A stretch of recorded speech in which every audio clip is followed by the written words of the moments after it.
Hello and welcome to the March USDA Report webinar. My name is Peter Kemp. I'm an attorney with Progressive Ag Law. Joining me today is my fellow attorney and president of Progressive Ag Law and Progressive Ag Marketing, Ray Grabansky, as well as Brian Strumman, analyst at Progressive Ag Marketing and manager of the Progressive Ag Marketing firm. Gentlemen, today is the Prospective Plantings Report. What do you see in this report and how should farmers react to it?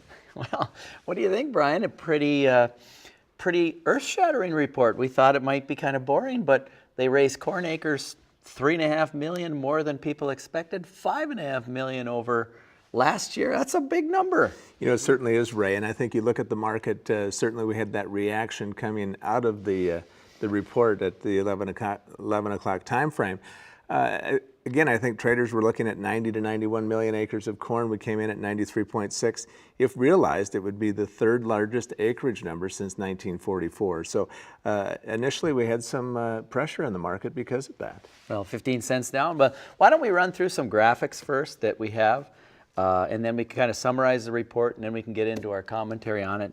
The corn planted acres by our graphic here came in at 93.6 million acres. That's the third largest acreage ever. And it seems odd because our acreage last year was only 88 million. So up 5.6 million acres. That's what, 6-7%. That's a lot. The expectation was around 90 million, so 3.6 more than expected. In soybeans, the planted acres, less than. So they're taking it away from beans, going into corn. Last year we planted 82.7. 82.24, so down almost 500,000 acres. So there's part of that increase in corn acres. Traders were expecting 83.1, so it's actually quite a bit smaller acreage, almost 1 million smaller than traders expected. This is actually bullish beans. In fact, with the stocks number 38 million lower than expected, I think beans should be trading up 30 to 35 cents. We're actually unchanged to down a penny or two. To be corn should have been down 30 cents from those numbers, but we're actually only down 15. 15's a big move down, but I think we're gonna have to go down more the next 2 days because that is a huge acreage number. I think it's too high in the end, but it doesn't matter. That's the number we got. So that's the number we have to trade, and we need to go down more in corn. If we go down more in corn, I think we need to buy it because that's going to be the low probably of the year.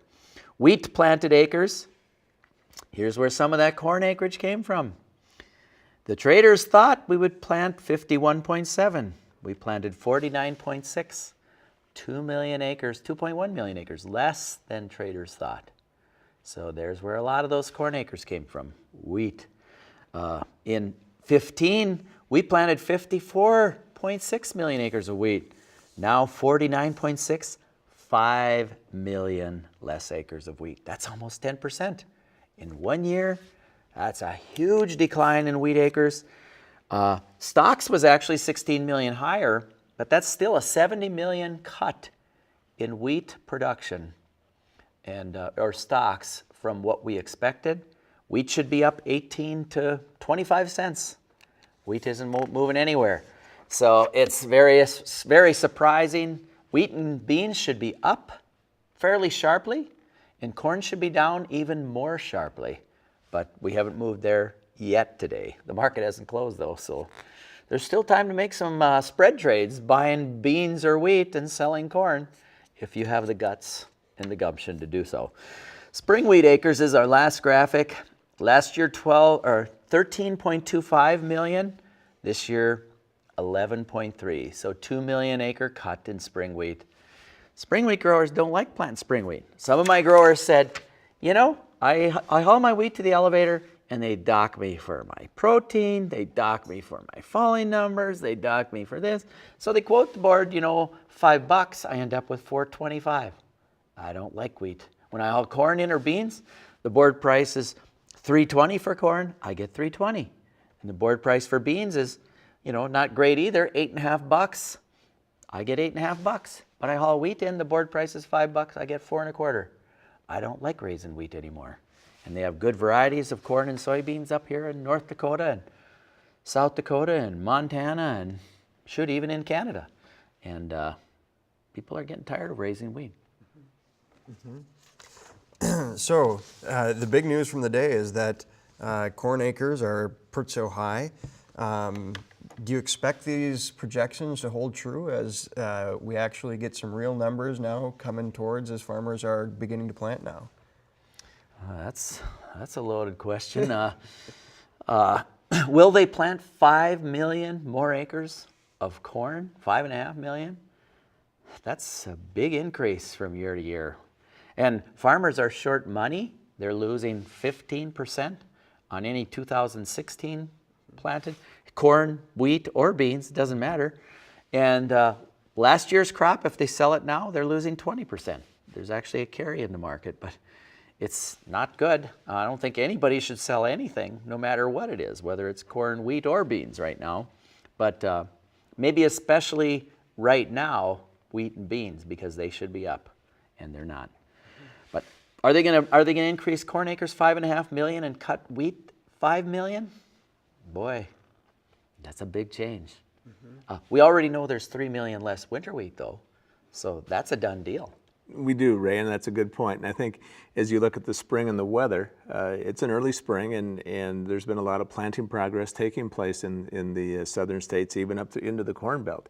We'll watch that weather as we go forward, and there's been some issues in the southwestern plains the last few weeks too, with some dry conditions, and we'll see if that expands as we go forward. But an early spring certainly leads to some, corn acres being put in the ground. That's a good point. Early spring, I saw some farmers planting wheat near Kindred, North Dakota, yesterday or 2 days ago before it was raining. What is that, March 28th, 29th? Planting spring wheat in North Dakota. I understand Montana growers were planting in mid-March. And so, but your argument then, if it's an early planting year, we'll plant more corn. 5.5 million more? They did this survey March 1st. So you're making a good argument that actually we might plant 6 million more acres of corn because it's an early spring. They didn't know that March 1st. And another good, that same argument would say, okay, it's early planting for spring wheat too. So we're going to cut spring wheat 2 million acres. Maybe we'll only cut it 1.5 or maybe just 1 because you're planting spring wheat in mid-March or late March, and you can't really plant your soybeans until maybe May 1st in North Dakota.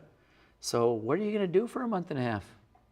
Maybe I'll just plant more spring wheat and less soybeans and sunflowers and canola and stuff. It'll certainly be interesting as we go forward, and weather's certainly going to play a big part in it.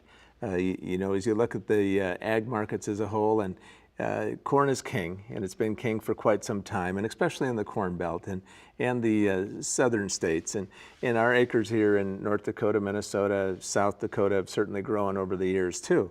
Again, we're certainly going to be watching that as we move forward and watching the weather. And again, like you said, the corn number is awful big, Ray. And we're certainly going to be watching that, and I think it will be tweaked in other reports as we move forward. Yeah. So corn is king. We plant 93, 94 million acres this year, depending on who you believe. But we only plant 80 million or so of beans. We plant 50 million now of wheat. So we actually plant almost twice as much corn acreage now as wheat. Big change. The other issue, though, okay, let's say the acres number is right. So what? Like you said, weather is important. Well, if we get a 2012 corn yield of 127 bushel an acre, instead of 169 or 65 or whatever you want to project. Now, doesn't matter if we have 93.6 million acres of corn. Corn will go to $5.5, $6 anyway. Sure it will. But if we have good weather and we get 175 bushel, now you antagonize the extra acreage and with bigger yields. Trend yield is what we guess at now. But the point is, we could have a crop 10% above trend. We could have a crop 10% below trend. Or if we get a 2012 disaster, like a once in every 30-year type disaster, that was 25% below trend. And then prices, if you get a crop 25% below trend in corn, wheat, and beans this year, corn will be over 7, and wheat will be well over 10, and beans would be probably 15. So, yeah, acreage is important, but yield is important, because all that really matters in the end is how many bushels you got. And it takes yield times acres to make that. So even if the acre number is exactly right, which it isn't, they'll adjust it in June to actual planted acres, depending on if it's early or late, or whether farmers had the money to plant corn or had to go with beans or whatever the deal. In the end of June, we'll get new acreage numbers, but we'll trade these until then. And then yield, yield, yield. 2012, that's all that mattered. The other interesting thing is, too, that we also have our first planting progress report coming out, or they start next week on Monday. So we're going to see what kind of progress we've made in the south. It's certainly been wet, I think, in the area, the Delta area, too. Some of that planting progress has been slow there. And we'll see what that report says on Monday. But that's going to be our first report of the year as far as planting progress goes in the country. So that'll give us some news on Monday afternoon to kind of trade on Tuesday. And weather, like we talked about, is certainly going to be important going forward. And actually, that brings up a good point. And we'll be doing these webinars at least once a month. This is really important. Those crop progress numbers come out every week. Every week we run an estimate once we get crop condition numbers of what our yield estimate is for the national crop. So in 2012, our yield estimate in mid-June was, trend, 165 or something like that.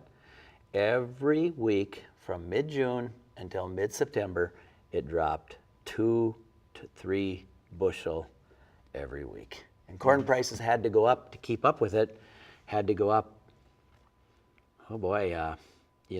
15 to 20 cents every week. And we went up $3.50 in 10 weeks. And we needed to, because the crop deteriorated that fast. We did. Yes. If you do not have a yield model or some way to track what's happening in the world, doing a seminar even, in the wintertime in February, and somebody doing a weather, the long range weather projection is going to be, good weather, bad weather, any weather in between. In my opinion, who cares? Because in mid-February, if you think those guys have any accuracy at all, any accuracy beyond 2 weeks, you're crazy. I think it's worthless. And if I have a bias that I think there's going to be a drought this year or a bumper crop, either way, and I don't look at what the weather really is every day, what the weather forecast is for 2 weeks out every day, and I don't recognize what's actually happening like in 2012, then you will lose a lot of money. You will make terrible marketing decisions. If you're doing that, you're in big trouble. If you've got a bad marketing program, that's why. Because if you don't know what's happening every day, the weather's updated twice a day, it's a 14-day forecast. If you don't know how that's changing every day, you haven't got a clue what the market's going to trade. And that's a good point, Ray. I think you go back to 2012, in early June, our yield model started to change. And at that time, and it was based on our yield model, we made the decision to lift hedges and be looking at some calls with some positions that were placed at the elevator on futures fixed. And that was a great move and a great call on your behalf. And if you look at the market during 2012, and we did have the drought that year, those markets topped out, I believe, August 28th, really before we even harvested a bushel.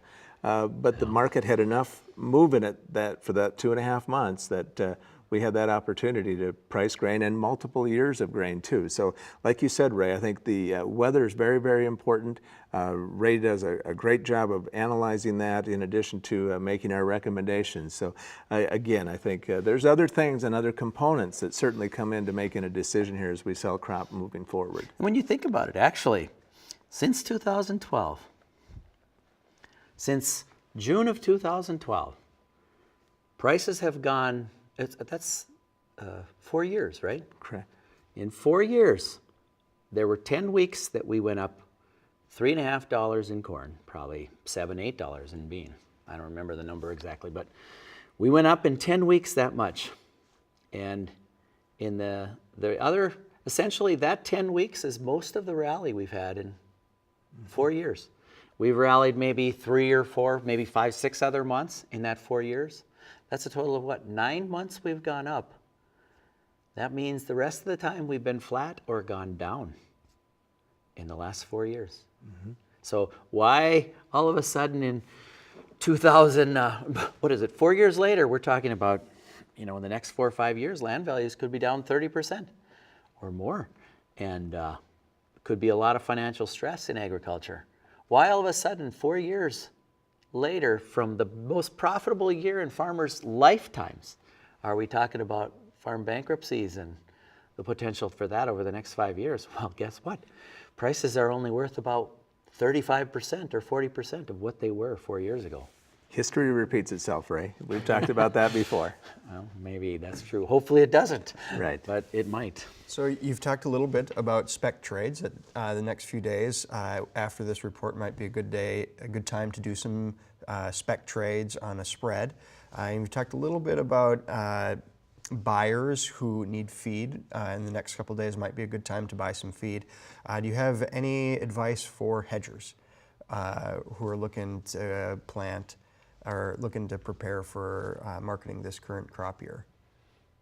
Well, how long did Rip Van Winkle sleep again? Do you remember? I think it was 20 years. Oh, that's too long. Maybe a year and a half. Sleep for a year and a half, and maybe then consider selling something. Would that be? Maybe you might have to do a little bit. Negotiate your rents down if you haven't yet already this winter. Actually, great marketing this year. Right now prices are 15%. Maybe corn now is 17% loss we're projecting. If we have normal weather, maybe great marketing this year will be selling at a 2 or 3% loss. Maybe that'll be brilliant marketing for 2016. Maybe in 2017, brilliant marketing will be locking in a 2 or 3% profit margin. That doesn't sound very good if you, in 2012, you were selling at a 40% or 50% profit margin. So, or 60 or 70, actually at $8 corn, if the cost was 4, that's 100% profit margin. So, and you could sell out 3 years at 6. That was a 50% profit margin. So it's, a 2 or 3% profit margin. No one's going to jump up and down and say hallelujah about that. I know that. And I think there'll be opportunities as we go forward. It seems like we had a nice run last summer, July 5th to the July 15th timeframe. We were able to go back in and re-hedge and make some catch-up sales. It seems like there's a weather event or something that comes into play as we move forward that makes these market moves or makes the market move, and we have to be ready for that opportunity and seize it when it does present itself. That's a good point. And actually, from the big picture framework, I think markets probably bottomed for a year to the next year or two in February this year. I think that's probably true. Crude oil bottomed at around $28, double bottom even. Corn, soybeans, wheat. Wheat and soybeans certainly have made a bottom. Now with this negative corn report, maybe corn will go right back down there or even go lower. But other than that, I think we should. It's pretty bad now, 15, 20% loss. How much worse does it have to get in red ink before we go up? I think farmers are going to plant less acres of corn, wheat, and soybeans because they're losing money on all of them. And the market's not reacting good today. 2 or 3 more months of looking at red, I think they're going to want to plant less. So, and I think you've made a good point in the past too, Ray, that the cure for low prices is low prices. And we're certainly seeing that in the corn market today. Nice little pop with the wheat market here right after the report, and soybeans again unchanged. But again, the cure for low prices is low prices. This was a really excellent discussion of what's been happening in the March report, and I thank you for that. We do want to just touch a little bit on some things that are happening with Progressive Ag Law, the law firm run by Ray Grabansky. And we're at Progressive Ag Law working on 2 big cases that affect farmers throughout the state of North Dakota and really nationwide. And that's problems with the payments under the ARTCO subsidy and the Syngenta lawsuit. Ray, do you want to just give just a minute and a half, minute version of what our next steps are in the ARCO matter?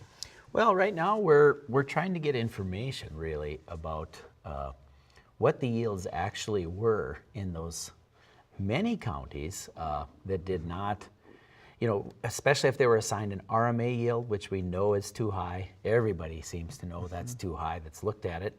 And so some cases it's 10 to even 20% too high. 18% in, what was it, Logan County? Logan County, 18% it looks like too it's, high. Yeah, 18% too high. So those numbers are bad. They're all way too high. And now we're finding out that some of the NAS numbers, as we're getting crop insurance actual data, anywhere from 15 to 60% of the acreage in the county, we're getting yield numbers compiled. And it looks like some of the NAS yields are off by even 20, 30%.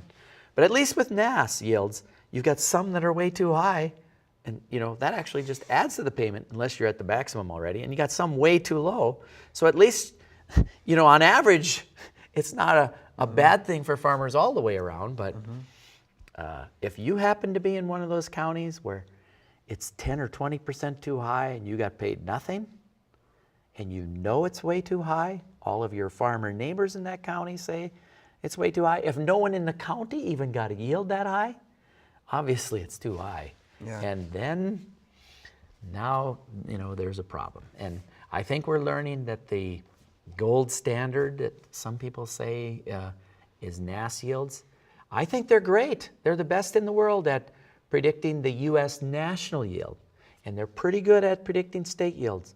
But when you charge NAS, the statisticians, with trying to take it down to the county level, especially in counties where there isn't very much corn planted, like Montana, Utah, Wyoming, Colorado, even some western state, counties in Nebraska, and Kansas, Oklahoma, Texas, anywhere west of the Mississippi, basically, you have a lot bigger problem trying to figure out those county yields. And I think we're discovering that in those counties, the NAS yields even can be quite bad.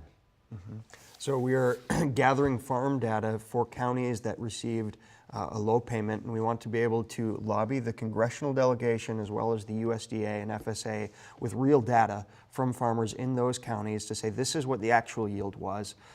Let's make some administrative changes so that the payments are fair for farmers and fair between counties. When we're bringing this case, we're doing the lobbying effort with the same attorneys that we're bringing the Syngenta case with, Phipps Anderson Deacon, the Lee Murphy Law Firm, and O'Hanlon, McCullum, and Demarath. And so we feel very strongly that we have a team that is knowledgeable in agriculture that can help lobby the FSA and USDA in the ARCO matter. And we're also very happy to be bringing the Syngenta litigation with them as well. Ray, do you want to talk a little bit about what's been happening in the Syngenta case? Sure. Maybe before we do, we want to make the distinction on the ARCO case. Yeah. Actually, we're doing that pro bono, and we've convinced and the actually the Texas lawyers, who are very, very nationally prominent lawyers, have agreed. The farm payments is something we don't want to charge a lawyer fee for. That's something we think farmers should get, and so we're going to just do that pro bono, and that means free, for free. And actually, we're paying our own costs in it. So we're trying to help farmers out with an issue that we think they need help with. We're actually signing up farmers to represent them in a lobbying and legislative effort at this point. But we would need another engagement letter as attorneys to litigate that, and we may actually do that with a few select growers to get this pushed along in the administrative. In case we can't get it solved in a lobbying and legislative effort, it takes 6 months to a year at least to get that appeals process. It's an administrative law court case, so I think that's the way it'll go. But yeah, we think actually there's a very good chance that we will get it fixed administratively or legislatively before that has to go to litigation. In the Syngenta case. So if it's a $4.5 billion payment in ARCO they made, mostly on corn and wheat. And if they mispaid it by 10%. It's about a $400 million problem nationally, mostly west of the Mississippi. So the Syngenta case, though, on 90 million acres of corn, we raise 13 billion bushels of corn, and or 14, depending on the yield. But if it's a 50 cent or a dollar final settlement, big if maybe, but at 50 cents, that's a $6 billion plus claim. $6 billion Syngenta claim versus, a lot of people are upset about ARCO. That's a $400 million claim. Billion, 6 billion versus 400 million. That's 15 times bigger in the Syngenta case than the ARCO case. And so, point being, ARCO is important, Syngenta's a big, big deal, much bigger deal. I know the numbers when you're talking about 400 million versus 6 billion, they're all big numbers, but 6 billion's 15 times the size of what maybe this ARCO problem is. I mean, we still have a lot of information to figure out whether it's 10 or 20% loss, short change. But Syngenta's important. Farmers need to make sure they look at that. And so we ask that farmers now, as you are preparing to go in the spring, before you get too busy in planting and spring tillage, we ask that you really take a look at the Syngenta matter. Go to our website, progressiveaglaw.com or syngenta-lawsuit.com, and read about our law firm, about the facts of the case, and decide upon a lawyer to represent you in this matter. We think it is going to be a benefit to the farmer, especially when you're projecting low profit margins for the coming year. Any little bit of cash that you can have is going to be a benefit, and we think there's possibility for a large recovery on this lawsuit. So please take a look at that. For more information about our law firm, please continue watching this webinar and view the commercial by Phipps Anderson Deacon, who have experienced litigating the GMO market closure cases.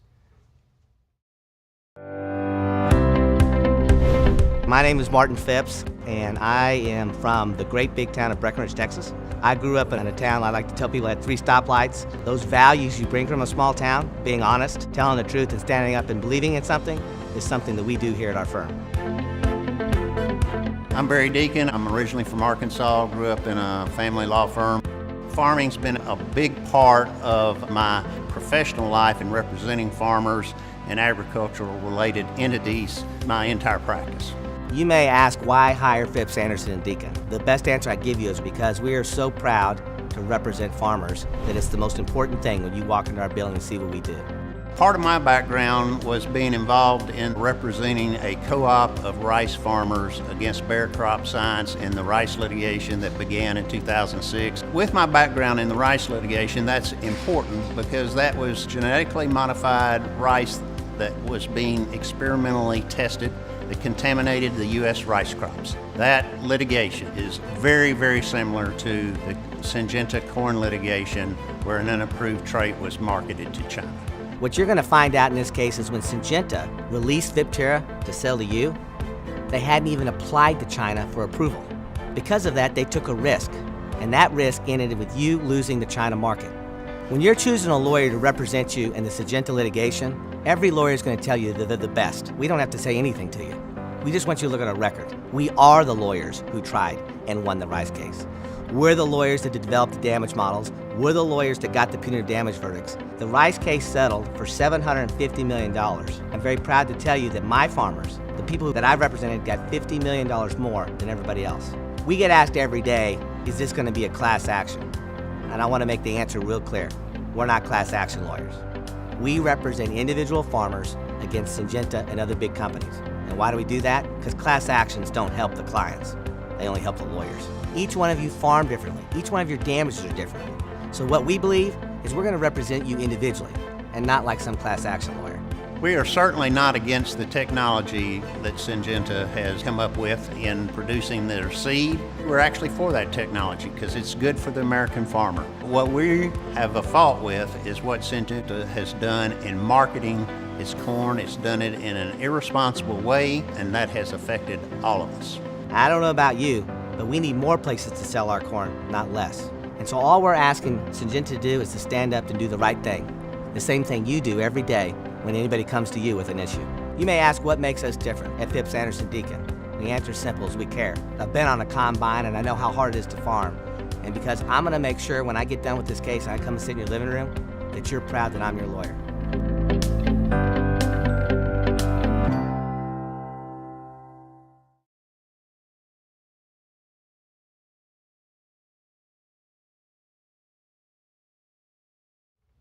We are handling these cases on a contingency fee basis, which means we will not be paid unless we successfully try or settle the lawsuit, and we will pay all the costs of litigation. We believe in this case and are putting our money where our mouth is. So thank you for joining us for today's report. Please join us for the April production report on April 12th. Thank you and enjoy your day.